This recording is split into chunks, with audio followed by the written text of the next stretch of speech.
It all started on a Friday night, the kind where the air feels electric with possibility.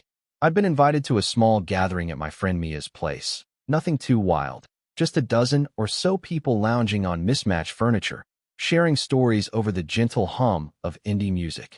The warm glow of string lights cast everyone in a flattering light, softening edges and creating the perfect atmosphere for connections to form. I remember thinking how comfortable it felt, being surrounded by familiar faces in an apartment that smelled like cinnamon candles and something delicious baking in the oven. Jake arrived fashionably late, as he always did. There was something about him that commanded attention without trying. Tall with perpetually tousled dark hair and a smile that created dimples deep enough to get lost in. He had this way of making everyone feel like they were in on some private joke, his eyes crinkling at the corners when he laughed. I'd known Jake for years, but lately, something had shifted between us. Lingering glances, conversations that stretched into the early hours of morning, inside jokes that no one else understood. There was an undercurrent of something neither of us had been brave enough to name. Then there was me, Alex, the perpetual overthinker, the one who always had a book nearby as social insurance. Where Jake filled rooms with his presence, I tended to observe from corners, more comfortable listening than being the center of attention. My friends often teased me about being the responsible one, the person who made sure everyone got home safely and remembered to drink water between cocktails. But there was more to me than caution, a wildness I kept carefully contained, waiting for the right moment to let it free. The night unfolded like many before it, conversations flowing as easily as the wine, laughter punctuating stories about terrible dates and workplace disasters. But there was something different in the air, a sense that the night held possibilities beyond the ordinary. Maybe it was the way Jake kept finding reasons to be near me, his shoulder brushing mine as he reached for his drink, his eyes meeting mine across the room with questions I wasn't sure how to answer. As the hours passed, someone suggested we play a game, hide and seek, but with a twist. The apartment would be plunged into darkness, and whoever was it would have to find everyone using only the flashlight on their phone. It was childish, perhaps, but there's something about games that gives adults permission to be playful, to shed the weight of responsibility for a few precious moments. And so we agreed, laughing as Mia's roommate volunteered to be the seeker first, counting loudly from the kitchen while the rest of us scattered. In the chaos of finding hiding spots, Jake grabbed my hand. "I know the perfect place," he whispered, his breath warm against my ear, sending shivers down my spine despite the apartment's warmth. Before I could protest, he was pulling me down the hallway, past bedrooms already claimed by giggling friends, toward a small door I hadn't noticed before. "The linen closet," he explained, opening it to reveal shelves stacked with neatly folded towels and spare bedding. "No one will think to look here." There was barely enough room for one person, let alone two, but Jake was already stepping inside, tugging me after him. I followed, my heart racing with a mixture of excitement and nervousness as he quietly pulled the door closed behind us. The closet was smaller than it had appeared from the outside. We stood facing each other, our bodies close enough that I could feel the rise and fall of Jake's chest with each breath. The darkness was almost complete, save for a thin line of light seeping in from beneath the door, illuminating just enough of Jake's face for me to see his smile. "Cozy," he whispered, and I could hear the smile in his voice. I nodded, forgetting he couldn't see the gesture clearly, then whispered back a soft "yeah." The air between us felt charged, heavy with unspoken words and possibilities.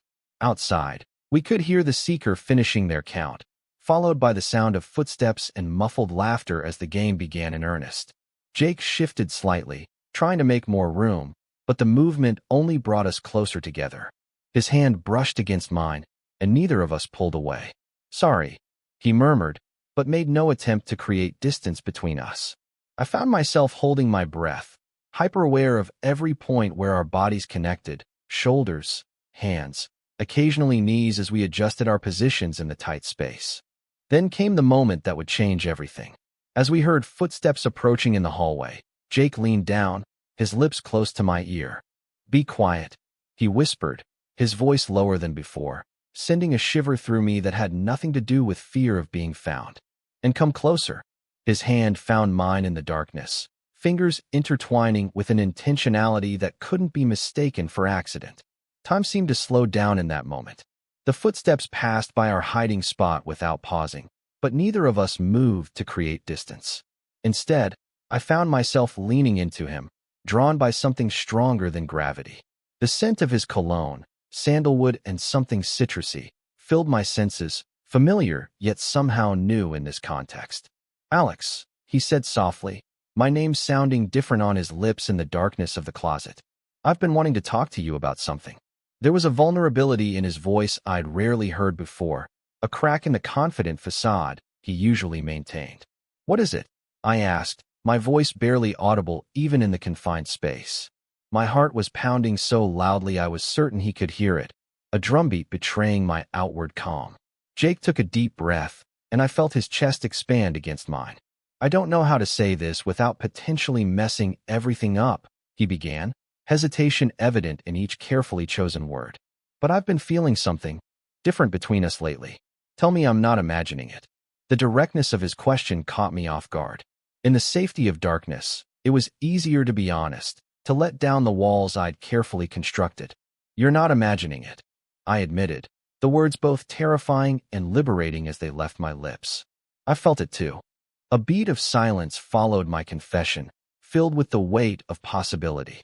Then Jake's hand moved to my face, his touch gentle as his fingers traced the line of my jaw.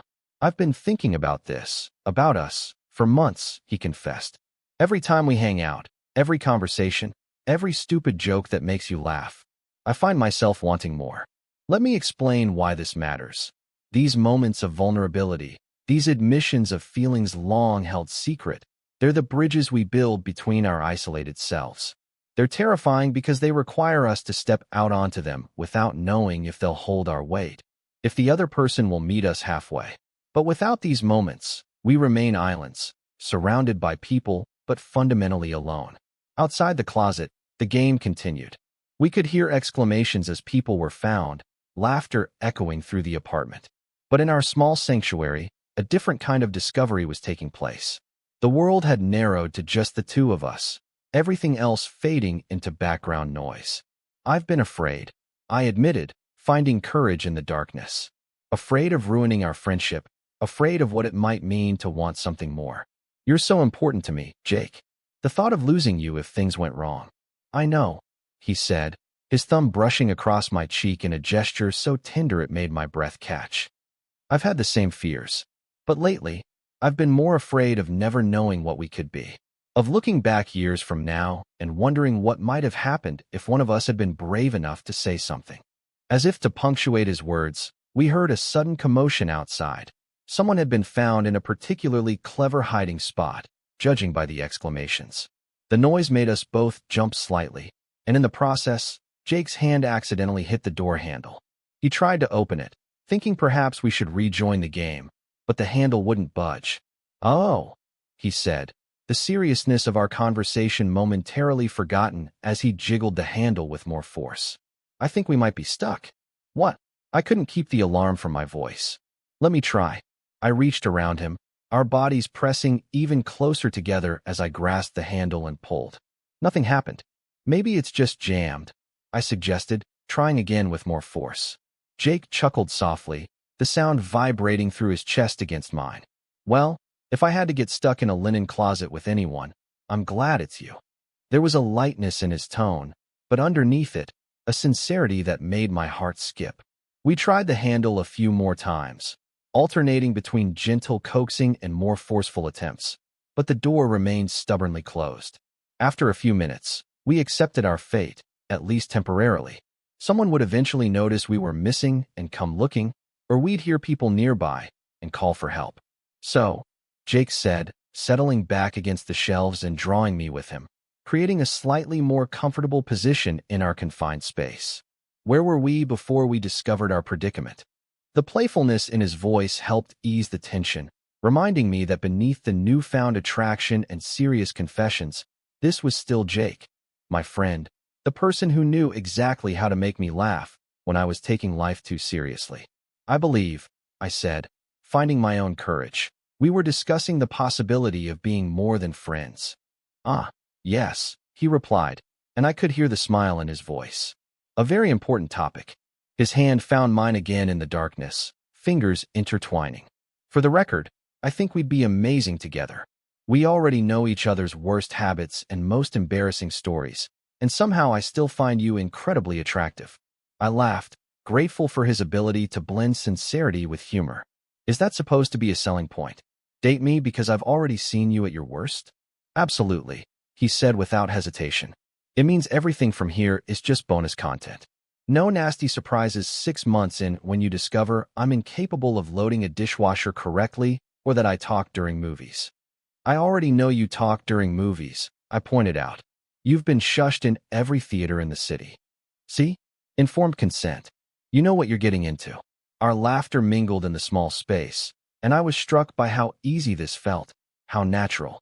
The fear that had held me back for so long seemed smaller now, less significant than the potential joy of exploring what we could be together.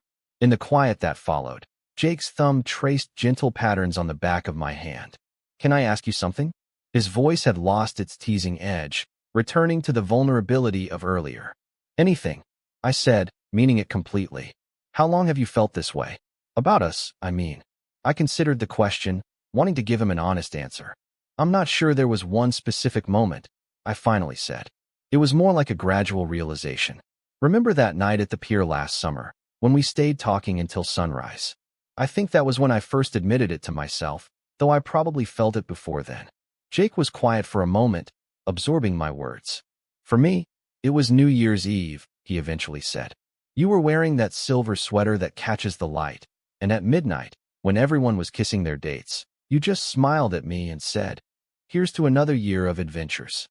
And I remember thinking I wanted all my adventures to be with you.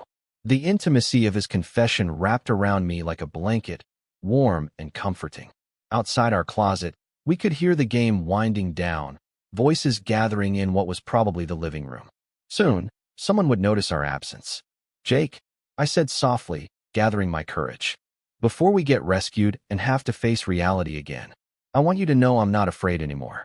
Or, well, I am, but not enough to let it stop me.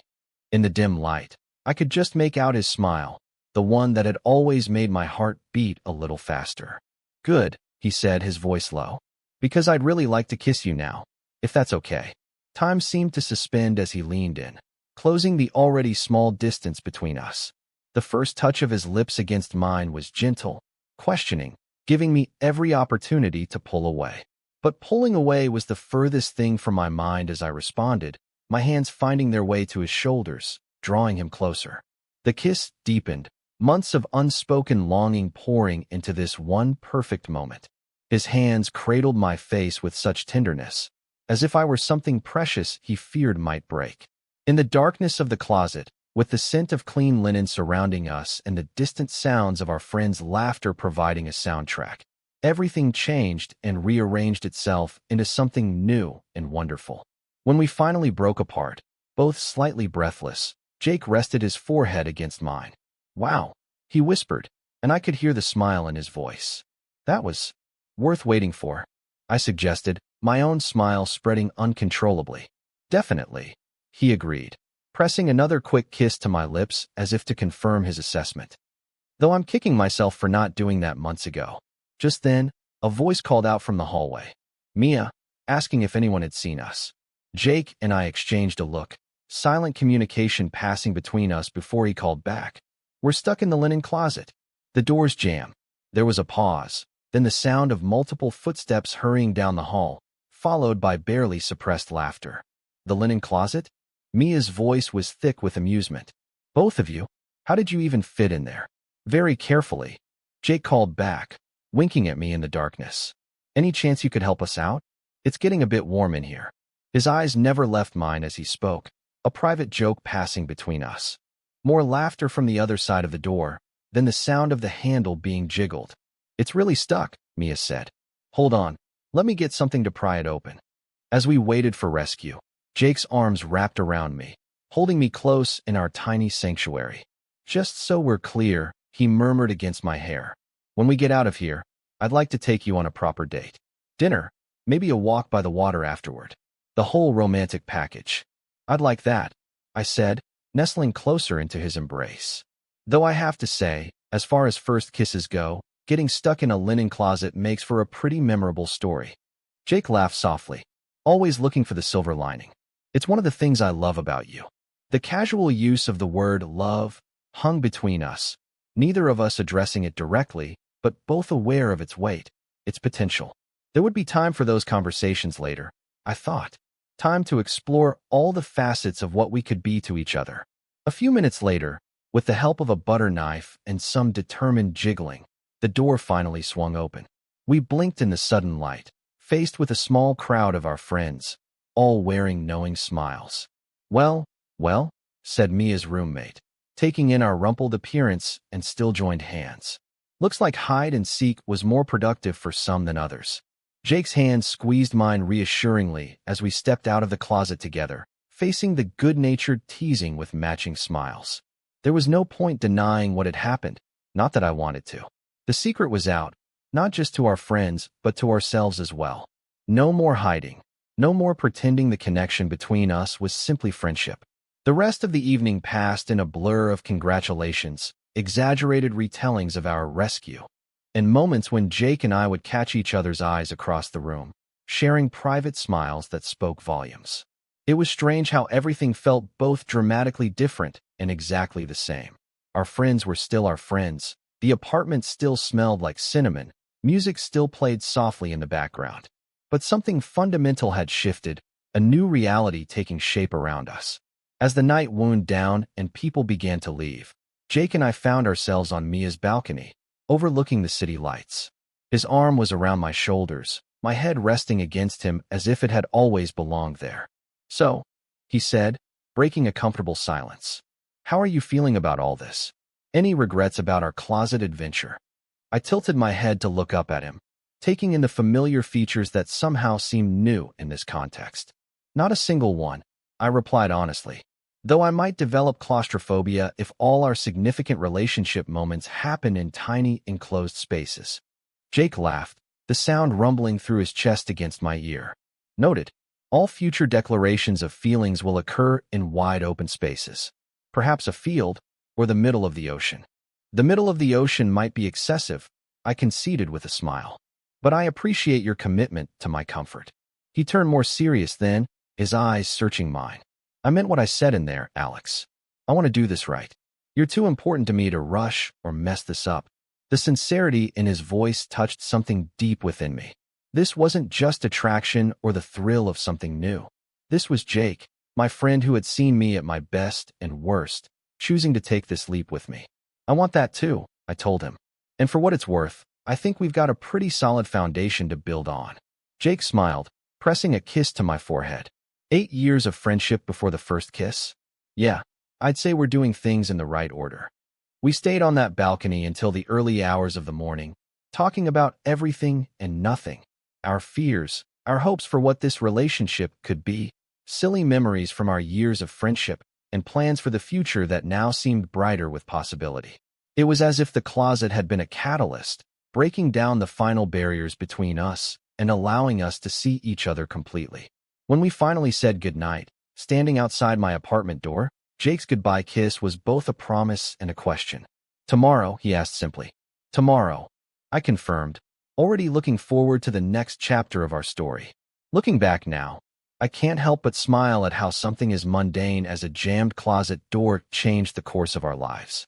If we hadn't gotten stuck, would we have found the courage to cross that line from friendship to something more? Perhaps eventually, but the universe, it seems, had grown impatient with our hesitation. They say that sometimes you need to be trapped to find freedom, confined to discover boundless possibility. In our case, it took two people getting stuck in a linen closet, a whispered "be quiet" and "come closer," to finally open the door to everything we'd been too afraid to want. And as for what came after, well, that's another story entirely, one filled with proper dates and impromptu adventures, disagreements and reconciliations, quiet moments and loud declarations.